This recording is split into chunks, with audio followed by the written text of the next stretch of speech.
Welcome everyone to our travel experiences. I'm your host Kyle Rasmussen, and today is episode 60. That's a pretty wild number to be at. 60 weeks of this podcast, which is insane.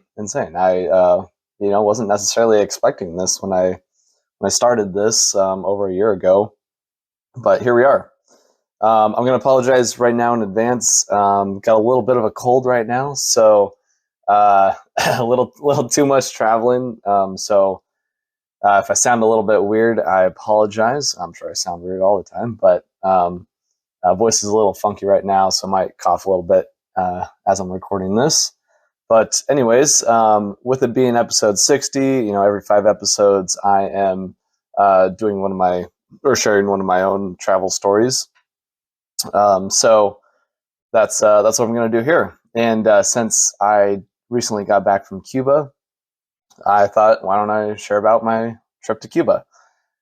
So Cuba was amazing. I had no idea what to expect going there. Wasn't sure, what it would be like. Obviously, there's a lot of, there's a really interesting history between the U.S. And Cuba. I think a lot more interesting, even more interesting than I thought after going there and learning more about it. There's so much more to it than just since the revolution in Cuba in 1959. The history goes way further back than that. So let me talk about my trip here. So I went with For the Love of Travel again, which is an awesome tour group. If you're between 25 and 40 years old, I definitely recommend checking out their trips because they're amazing. They do a great job of helping you get to see the actual culture and history of the place that you're visiting. They help you get to those maybe lesser accessible type of places to travel to, and you get to meet a lot of awesome people that are similar age and similar mindset as you. So it's a lot of fun. And I've met people on these trips who have become really good friends of mine. Some of them have been on this podcast. Some of them hopefully will be on this podcast. But they're especially on this trip. I knew a number of people that were going to be on the trip already from previous trips with FTLO, and so it was a ton of fun. And I think we became really close. And honestly, they're some of my best friends now. So that was really amazing. But I left. Didn't do this crazy because I do a ton of planning for trips. Usually I like researching and having an idea of what I'm going to do when I'm going to do it, sort of thing, when I'm traveling. But this one, I just, with life and busyness and all the stuff I got going on, I just did not pay attention. I did not plan out really anything, and felt this is the least prepared I felt for a trip in a long time. And so it was a little bit weird to be heading out on this trip and not really, having things prepared necessarily. And Cuba's probably going to Cuba, leaving the country is one thing, but going to a place like Cuba too, it's probably good to be prepared because there is some extra hoops you got to jump through to get to Cuba and back. But anyways, so Monday night, oh gosh, what day was that? The 6th? Yeah, Monday the 6th of February. I finally got everything packed up. I got all the everything I needed, made sure I had copies of the passport, did all the forms that I had to fill out and sign. And then, really early Tuesday morning, I got up. I drove over to Seattle, went to the airport, and flew down to Miami. Being the cross-country flight and losing 3 hours going from west to east, I got there Tuesday evening, and met up with some of the people that were on the Morocco trip with me, who were going to be on this trip.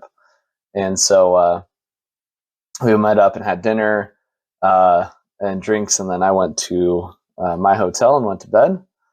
and then got up early on Wednesday the 8th and went to the airport and got everything ready to go and flew down to Cuba, landed in Cuba around noon.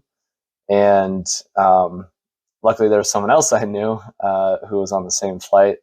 And so we took a taxi into town together and checked into the hotel, which was an awesome place. I'll definitely share more about that here in a minute. Um, and then we met up with some of the other people on the trip and had lunch. Had a really good fish fillet. It was awesome.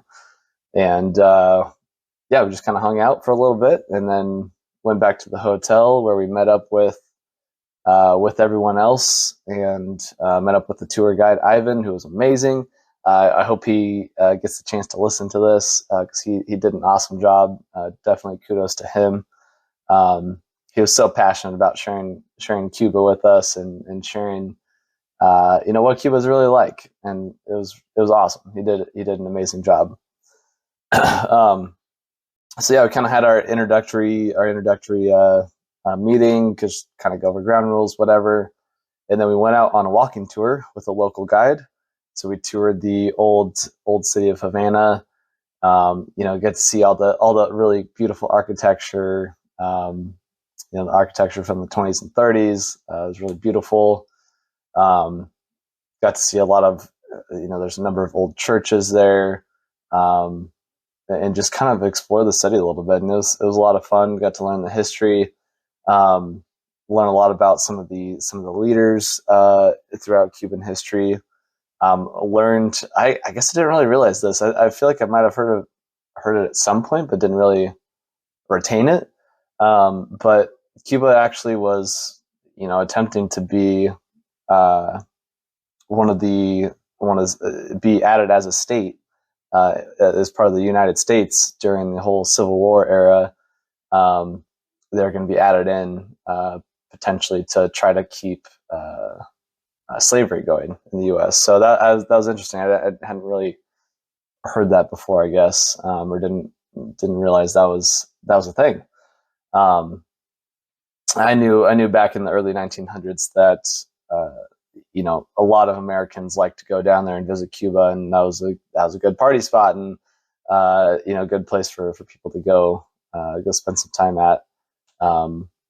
Prior to the revolution. So, a lot of interesting history for sure. But it was a beautiful day. I mean, every day there was, in the 80s and humid and just nice, nice to be in the warm weather this time of year. And yeah, so we went and had dinner at San Isidro, which used to be. Sorry, got to pause here. San Isidro used to be the place where this male prostitute had his business going. But anyways, it was a beautiful rooftop restaurant and really good food. Of course, we had to have a mojito. We had a mojito as a welcome drink wherever we went. So a lot of mojitos over the course of the trip. Lots of good Cuban rum, and yeah, the food was really good. I think I had chicken or something. I don't remember that night, but it was really good. All the food we had was amazing. Actually, I was impressed at how good the food was. I had heard that the food wasn't super good in Cuba, but that was not my experience at all. All of it was amazing. So then that was pretty much it that day. I think everyone was tired from the travel, so we hung out at the hotel and then went to bed that night. And early in the morning, the next morning, I got up and went for a little morning run. There's a street called the Malecon that goes along the water in Havana. I think it goes for probably, let's see, I think they said 8 kilometers, so like 5 miles. Yeah, so it goes pretty far. But I ran through the city down to the Malecon there, ran along the water. It was beautiful with the sun, barely up, and just a beautiful morning. The water's crashing against the shore, and just got a beautiful view of of Havana. Lots of different sculptures along the way, which is cool. Um, yeah, you could see the Spanish fort across the way. And yeah, it was just nice. I like those morning runs. I did it every morning and I really enjoyed it. And then I came back for breakfast. The breakfast was amazing at the hotel every day. Eggs, fresh fruit, ham, cheese. It was amazing. The chef did an awesome job. I got to meet him. He was very nice. And I guess I'll speak about the hotel staff now. They were amazing. Um, Everyone was incredibly friendly. They knew all of us by name by the end of it, and just went above and beyond to make sure that we were okay. And so I was very very impressed with it. The hotel is called let me see. Oh my gosh, La Posada de Chacon, I believe. Let me double check on that.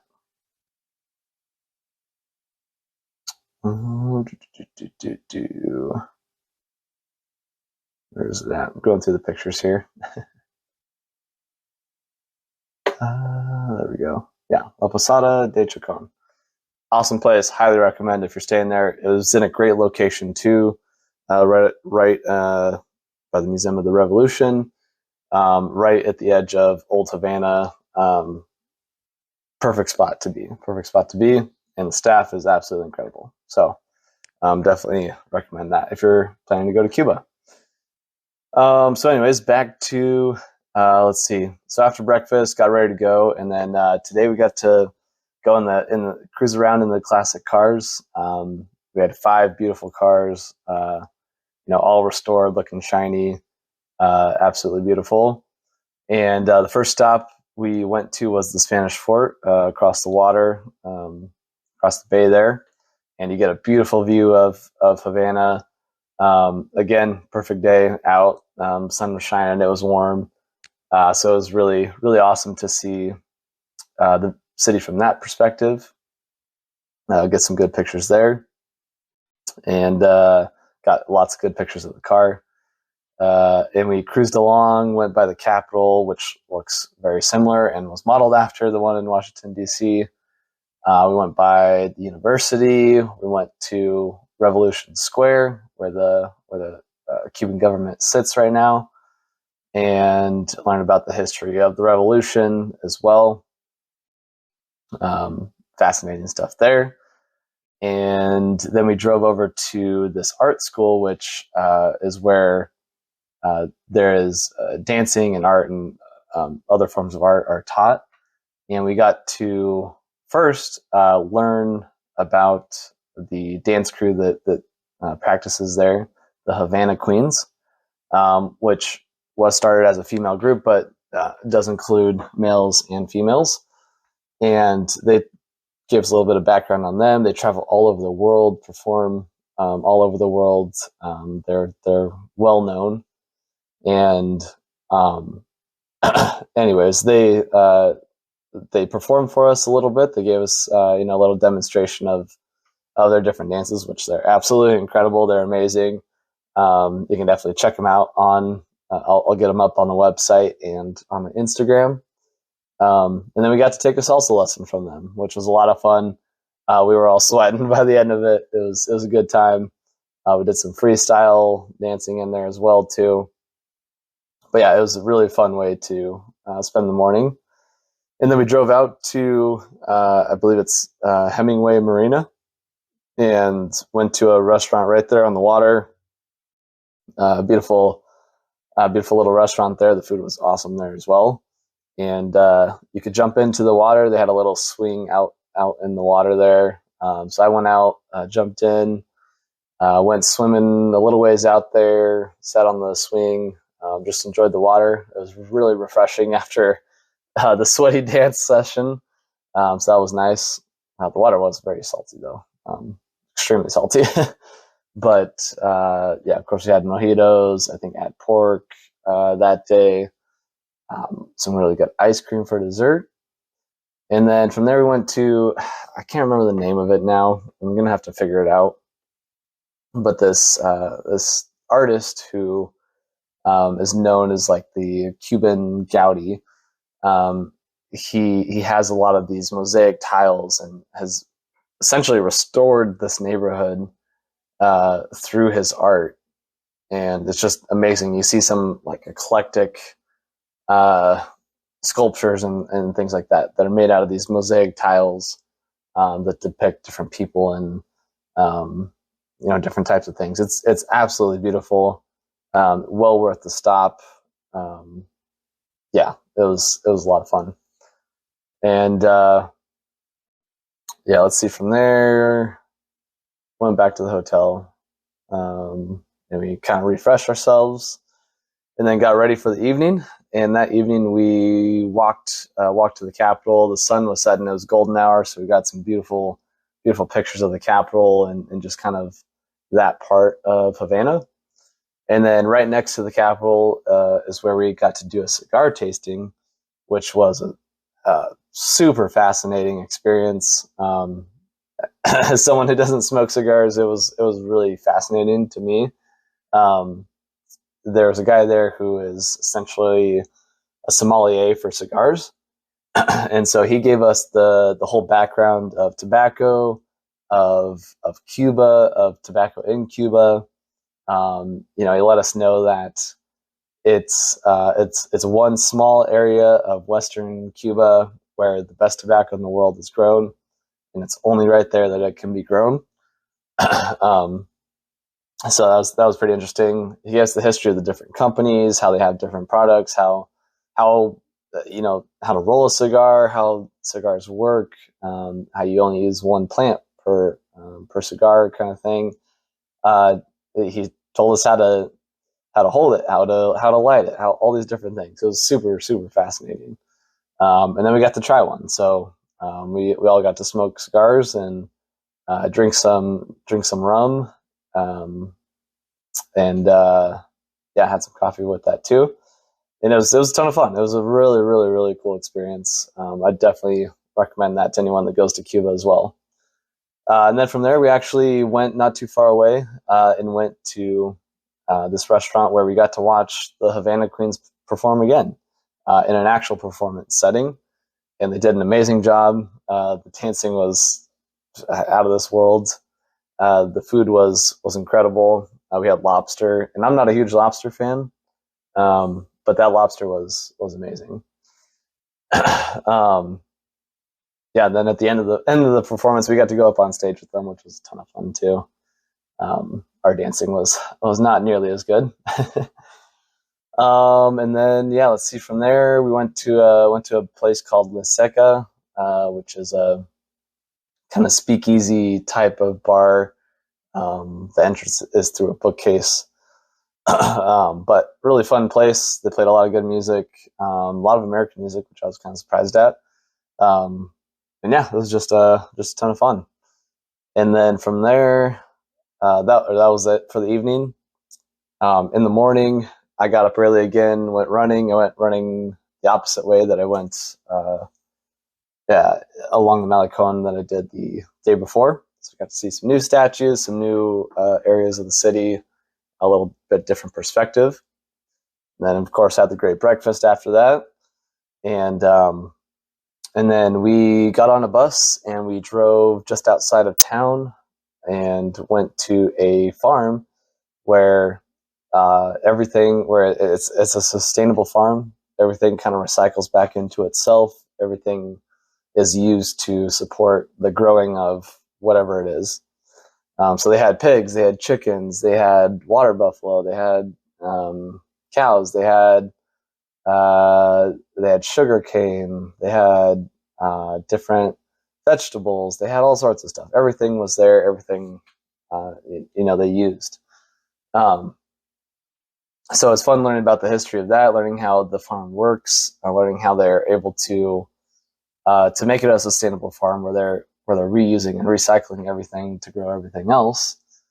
They had a beautiful cactus there. That was 200 years old, which was wild, and it's just really cool. They found a way to make everything work, and that was kind of the case with Cuba in general. It seems like time kind of stopped, in the 50s with the revolution, and they got cut off from the resources of the rest of the world, and people have just adapted. They've found a way uh, to make everything work for them. Whether the tractor that was on the farm, which was 80 years old, they found ways to make everything run and find different parts to keep it going, and just make it happen. Or whether it was the old cars, that same thing. They've found ways to make them keep running. Um, or whether it was just finding food or finding a way to get a little bit of extra income, or find an opportunity. The Cuban people have just found a way to make things work and adapt to their situation, and it's really amazing to see. You see a lot of creativity, which I think is awesome. Um, but yeah, so we explored the farm, and then we had lunch there. Uh, if you don't want to see some, you might want to be cautious there if you're not a big meat person, because there is some pictures of the meat with the head still on it and everything. But the food was really good. Of course, we had mojitos again. They had live music there. The band was awesome. Played a lot of different music, not just Cuban, or not just salsa or stuff like that. They did some American songs. They did kind of all over the place. And then a few of us actually did a little horseback ride up to a hill on the farm. And after a short little hike after the horseback ride, you got a great view of all the way out to the water. You could see for miles and miles, honestly. And it was just, again, picture perfect day. It was beautiful. It was a good little additional expenditure, as well as a trip. So that was a lot of fun. And then from there, we went back to the hotel. A couple of us, let's see, we went and had lunch. No, we'd already had lunch. Yeah, that day, a couple of us just decided to walk around Old Havana, just check out, what what there was, different little shops and whatnot. There was the coolest thing though was there was this performer who has he had, he had a puppet, and he had the puppet painting a picture, and the pictures were actually really good, better than I could do by myself. And so the puppet would paint these pictures that this guy was controlling, where he couldn't see. The guy was hidden, but it was just amazing to watch. I will definitely post that video. Super, super fascinating. A very creative idea, and the guy did a really good job. So that was cool to see. Let's see. Went back to the hotel from there, and then we went out that night to dinner at this old factory that is turned, I don't remember the full name now. FAC is the initials. Let me see if I have it here. Oh, yeah, Fabrica de Arte Cubano. So we had dinner on the rooftop, which was super good dinner again. And then we went into the factory, and a really interesting concept. They had, I want to say, like 3 or 4 different stages for live music. So they had different DJs and live performers playing. And then they had throughout the warehouse different art installations, different collections. And then they had different bars and a restaurant in there as well. And so you could, it was like part art show, part live music venue. And it's such a cool place. Really interesting concept. And yeah, we had a ton of fun there. It was actually in 2019 named one of Time's world's greatest places to visit. And I can see why. It was a really cool experience. Yeah, so we spent the evening there, and then we went back around like 1 a.m. And went to bed from there. But anyways, the next morning I got up again, went for a run, went to a little bit different area along the water. Again, more statues, more beautiful sights to see. And then had breakfast, all that good stuff.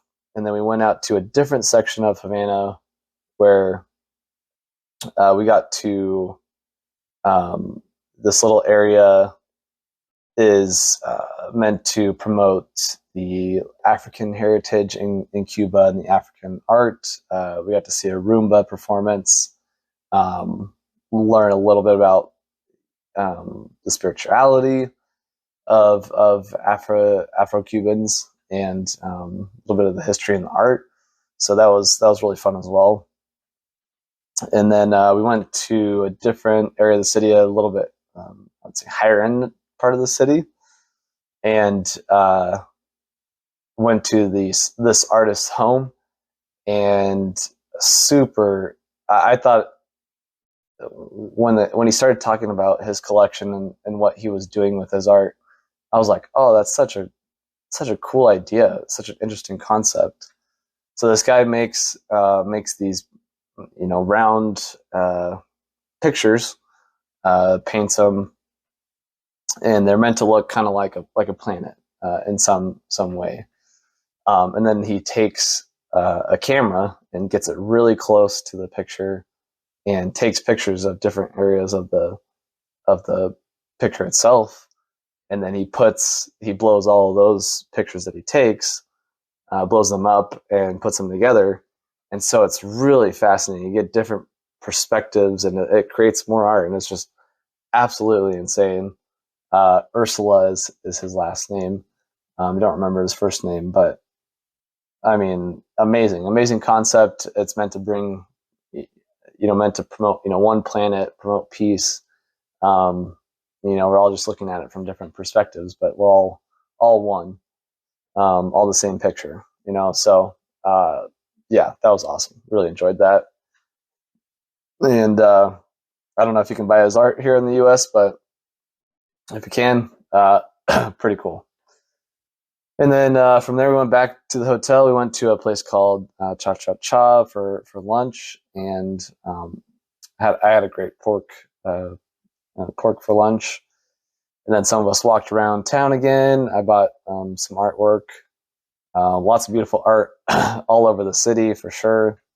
You can see the art everywhere. It's awesome. And let's see.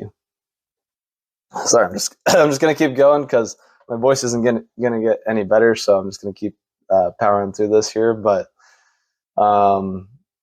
yeah, so then that night was our last night. We went to a place called La Guarida, sorry, and had dinner there. It was a little bit fancier type of place in this old building, and the courses were beautiful. Not only beautiful, but tasted really good. Not entirely sure what everything was, but it was all very, very good. I think I had pork, and they had like chicken taco type of thing, and I don't know. It was awesome. And then from there we went back to the water and went into old Havana again, and we went to one of the main squares there and had a drink and just chatted as a group. Just enjoyed the last night together. And yeah, so we just kind of hung out there for a while and then walked back to the hotel.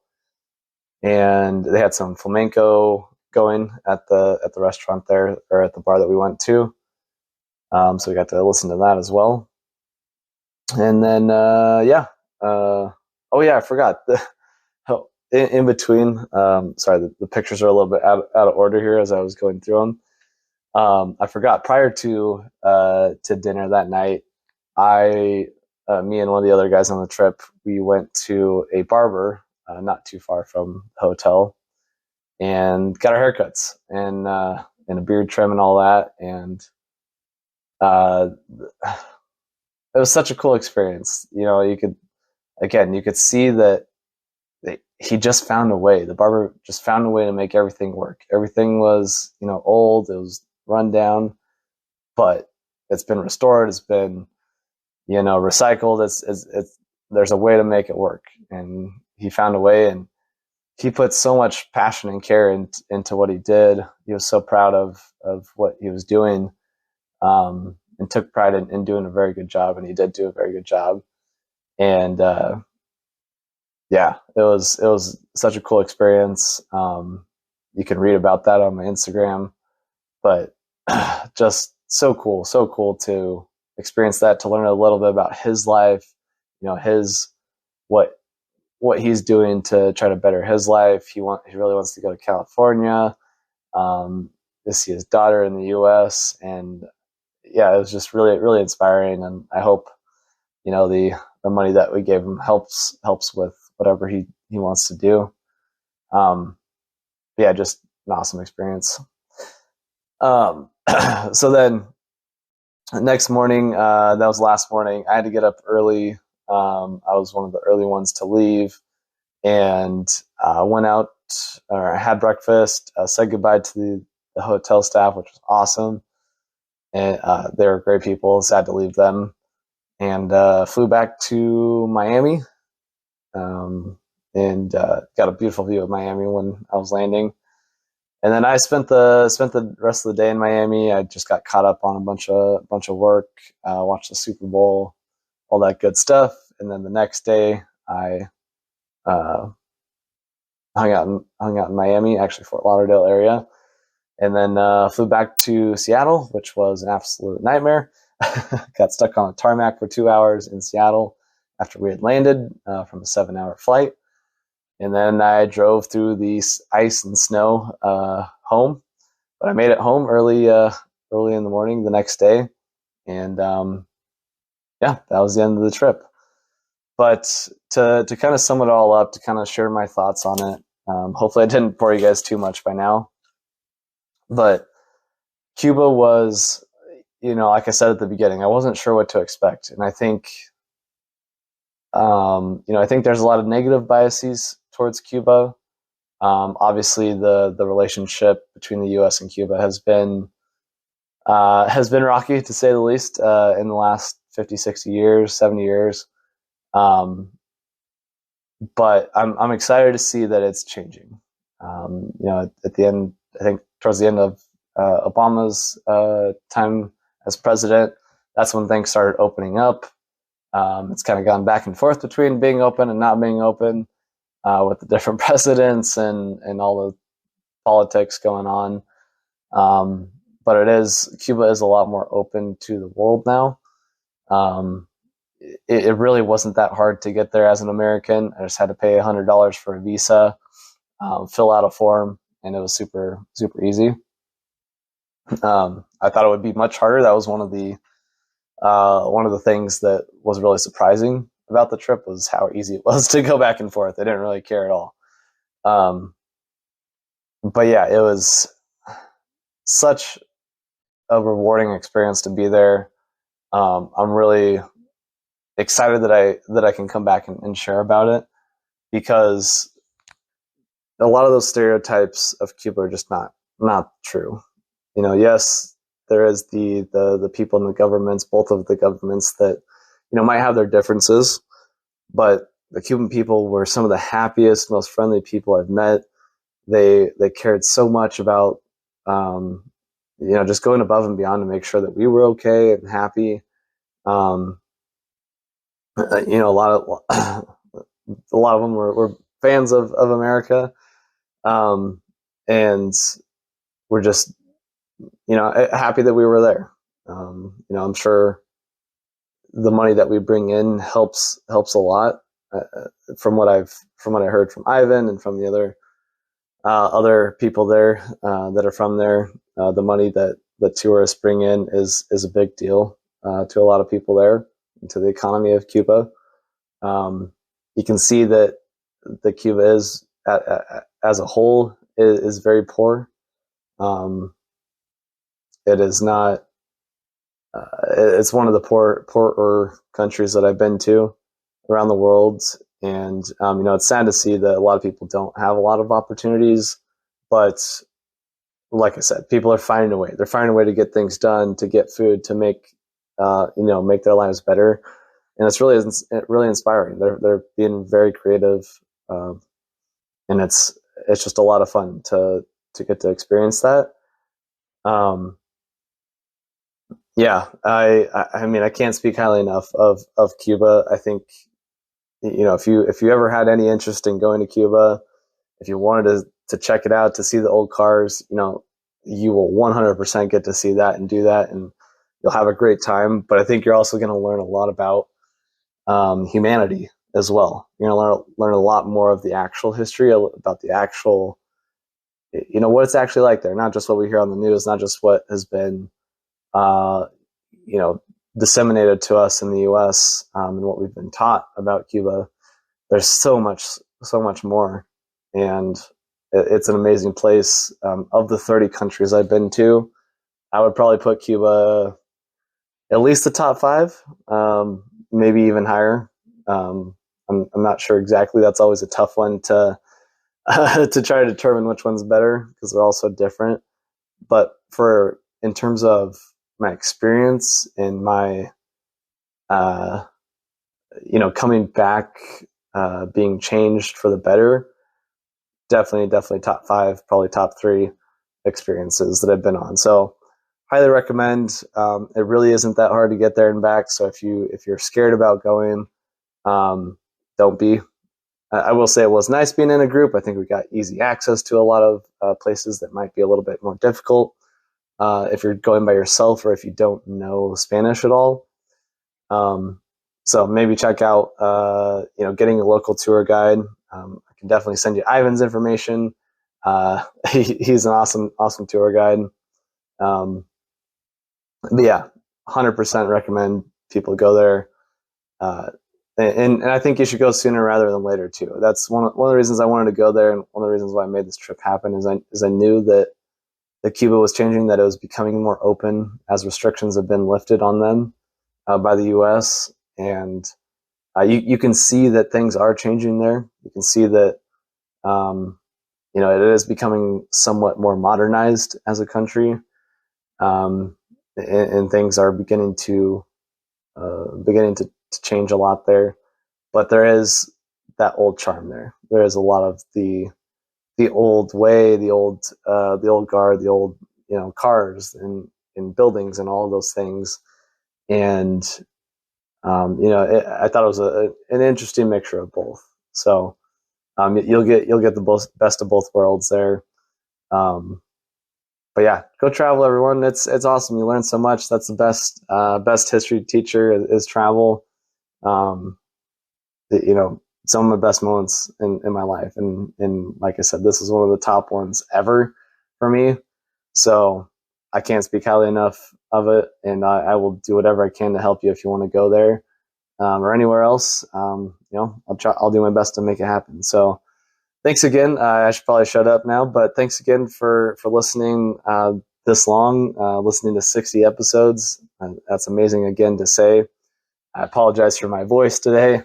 I'm doing the best I can, but yeah, thanks again to all of you. This is my dream to share the world with others, to promote travel, to promote positive travel around the world. It was a lot of fun to be able to bring positivity with me on this trip and come back, even more positive. And yeah, I can't thank you guys enough for helping me achieve my dreams. The book I got when I got back from Cuba, I got the first copy of my first book, and so that'll be out soon. You'll see some details on that. Um, yeah, it's so fun. I just got a huge smile on my face right now. But anyways, thanks again, everyone, and we'll see you next week for episode 61.